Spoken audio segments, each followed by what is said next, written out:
Hey, stay in the car. Stay in the car. Stay in the car. Get in the car. Dude, I'm stopping you. Do you have a license? Do you have a license? For what? I'm stopping you. Do you have a license? What done? Do you have a driver's license? Do you speak English? Yes. Can I see your license? What do you want? The plate doesn't belong on this car. Do you have a license or no? Do you have a driver's license? Yes. Where is it at? It's in the car. Get it for me. What do you want? The plate does not belong on this car.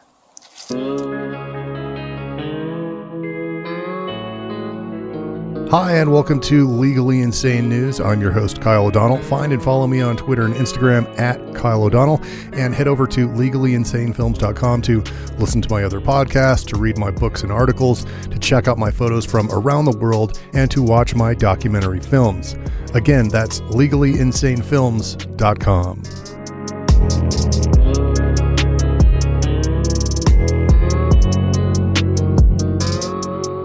Christopher Schurr, a former cop from Grand Rapids, Michigan, is accused of basically being a murdering, badge-waving shitbag after finally facing charges stemming from his execution-style shooting of an immigrant from the Congo named Patrick Lyoya. The victim was 26 years old at the time of the killing. The victim was killed on April 4th of this year, but Schurr was not formally charged until June 9th, which is 65 days after Lyoya was shot in the back of the head while lying face down on the ground as Schurr laid on top of him. Not only was Schurr not charged during those 2 months and 5 days since the shooting, he was also not fired for the incident until his charges were formally filed. Patrick's death has been a catalyst for the cries of the people.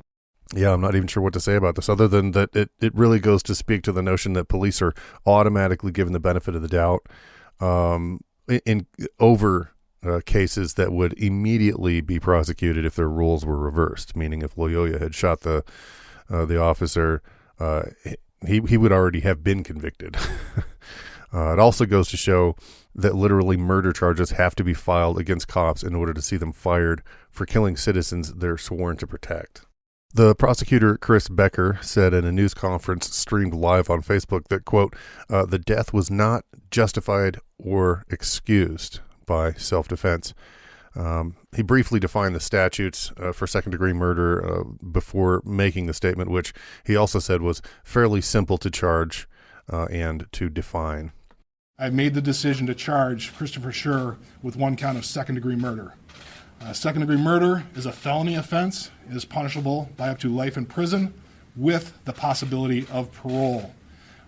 As it stands now, this is merely an allegation, and as with any defendant, he is presumed innocent until proven guilty beyond a reasonable doubt in a court of law. The elements of second-degree murder are relatively simple. First, there was a death done by the defendant.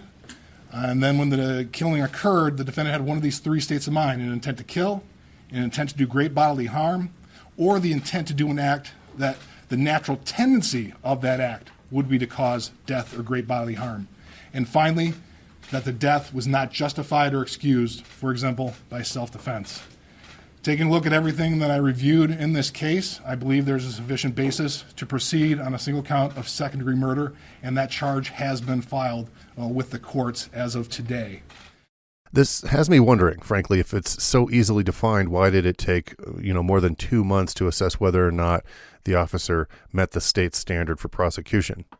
That's a pretty glaring question. 2 months and 5 days that Schurr was being paid, and Lyoya's family was sobbing and not knowing why justice was not being pursued.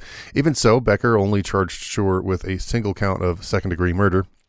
There were no other offenses leveled against him that might have indicated that any departmental investigation for the killing was thorough enough to conclude whether or not Schurr breached his duties in perhaps pulling Lyoya's car over in the first place, which I believe was for the wrong plates on the car.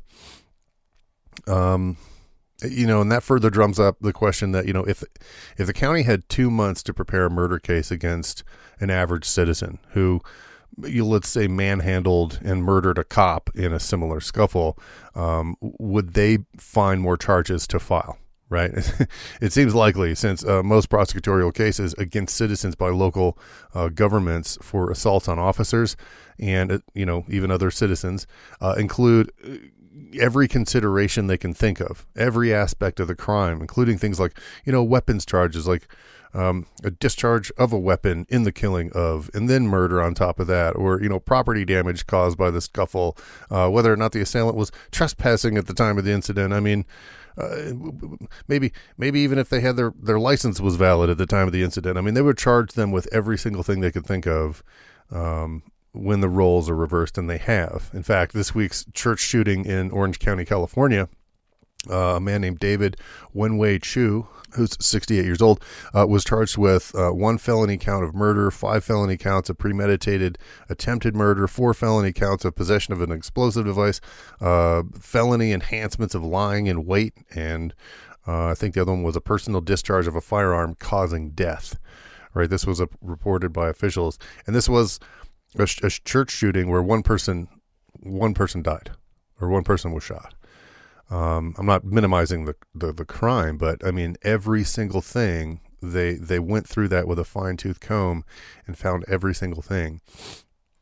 I mean, I guess this points to the fact that we might just be lucky that charges were filed at all against the officer in the Schurr Lyoya case, since it's often reported that charges are rare for police killings in the first place. And in fact, Chauvin was one of these. Chauvin got a hefty sentence, and his was so rare that it was a giant news spectacle.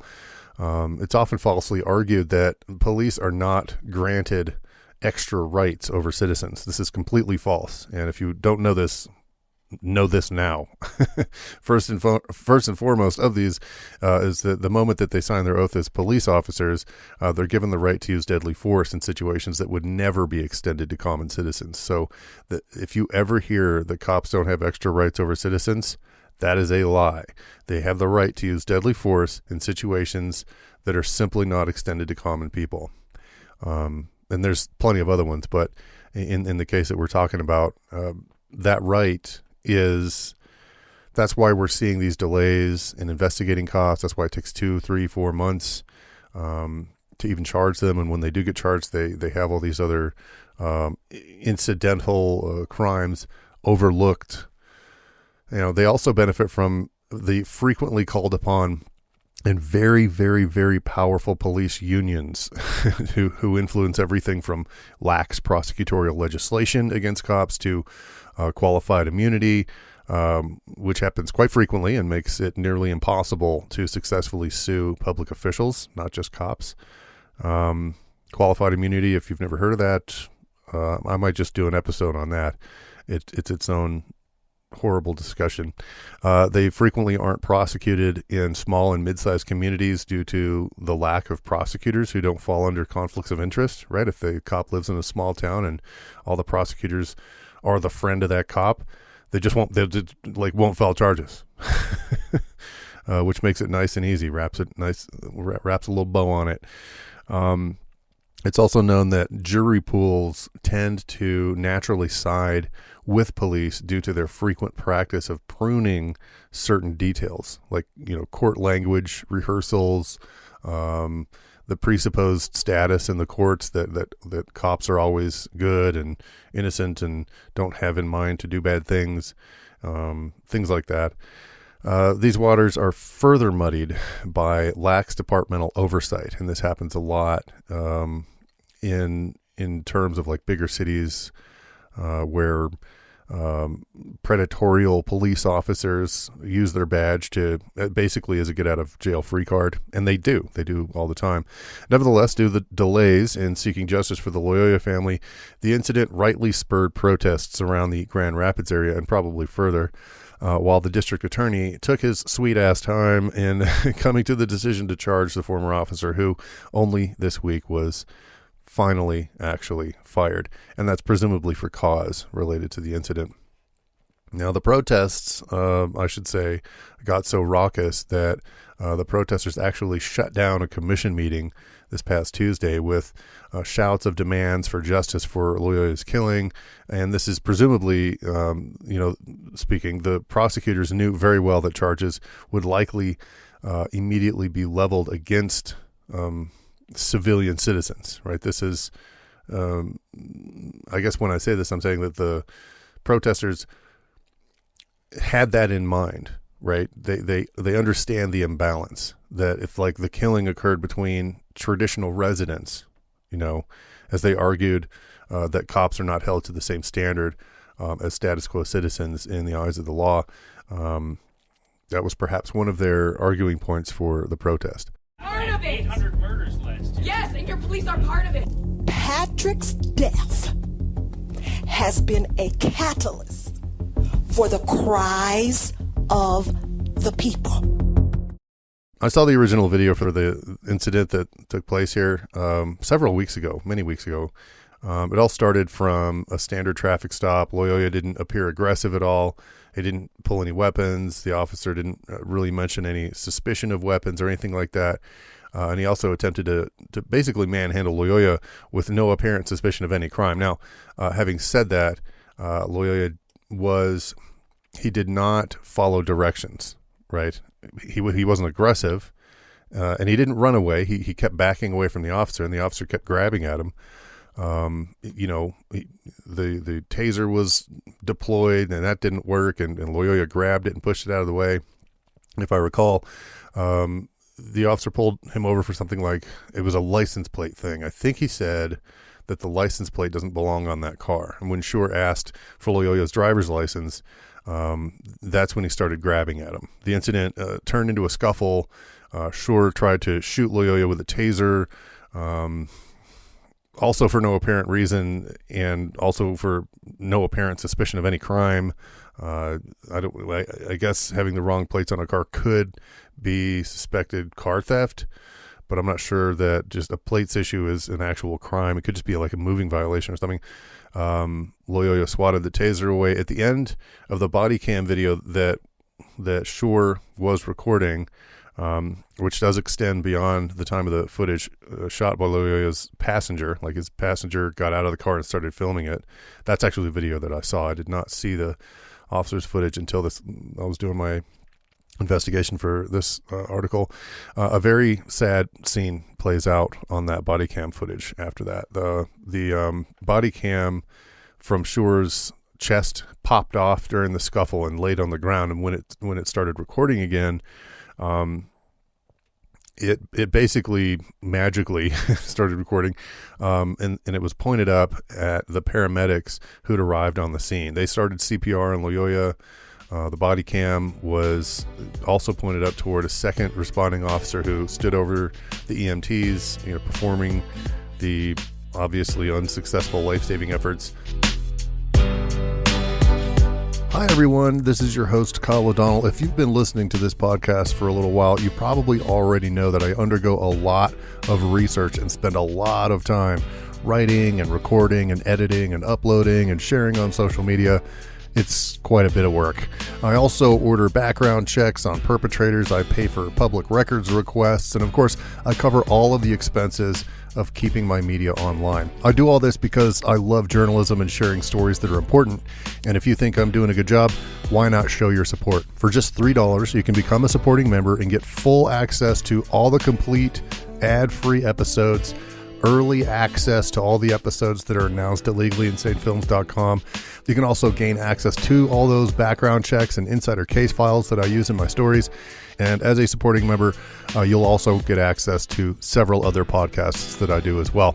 If that wasn't enough, I've also spent many, many years abroad, capturing hundreds of thousands of images and filming literally dozens and dozens of documentaries from 43 countries across 4 continents. And my supporting members have access to all of that work. To join up, head over to legallyinsanefilms.com and click Join the Fan Club. That's legallyinsanefilms.com and scroll down to Join the Fan Club. Thanks for sticking around. We'll be right back after this break.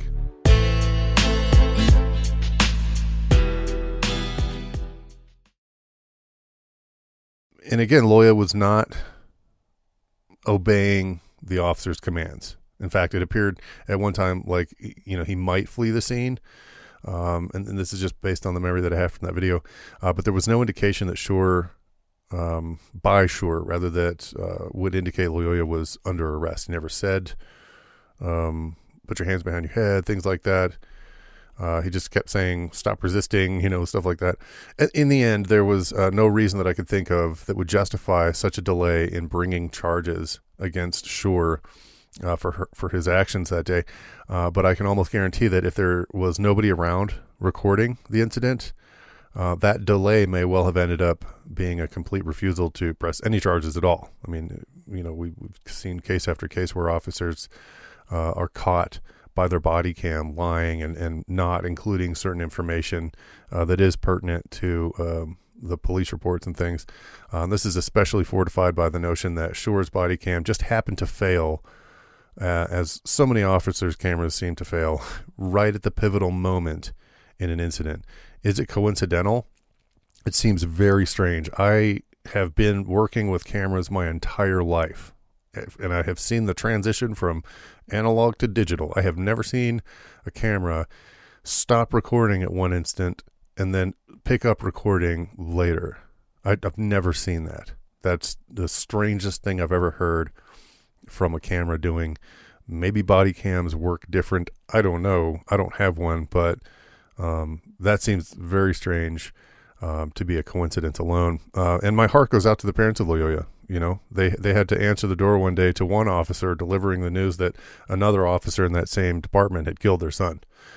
And I also read somewhere, and I don't know if I can recall the site, but I'll see if I can cite that resource. But I actually heard or read that his family was fleeing huge, like his mother was fleeing, like being raped all the time, and some Congolese rebels, attacking his village and things like that. I mean, that's what they left in Africa to come to America to see their son get shot in the back of the head. I mean, they came here to be safer. That's just, I don't even know if there's a word that describes that. But keep them in your thoughts as this case moves forward, and let's hope that they at least receive some justice for the execution of their son.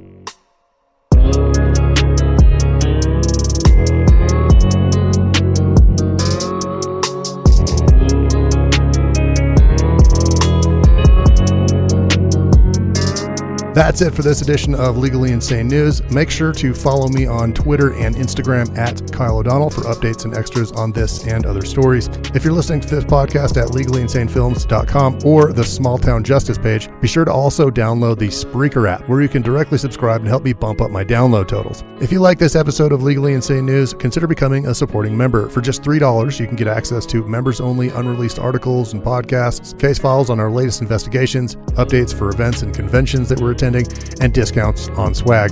To do that, just head over to patreon.com/legallyinsanefilms. There are 3 different memberships, each with more content than the one before. This is where I release all of my documentary films with outtakes and extras, as well as another podcast called Small Town Justice. You can check those out by going to legallyinsanefilms.com and clicking Join the Fan Club. Send any questions, comments, feedback, and show ideas to thejusticepod@gmail.com. This has been a production of Legally Insane Films, LLC. I'm your host, Kyle O'Donnell. We'll see you next time.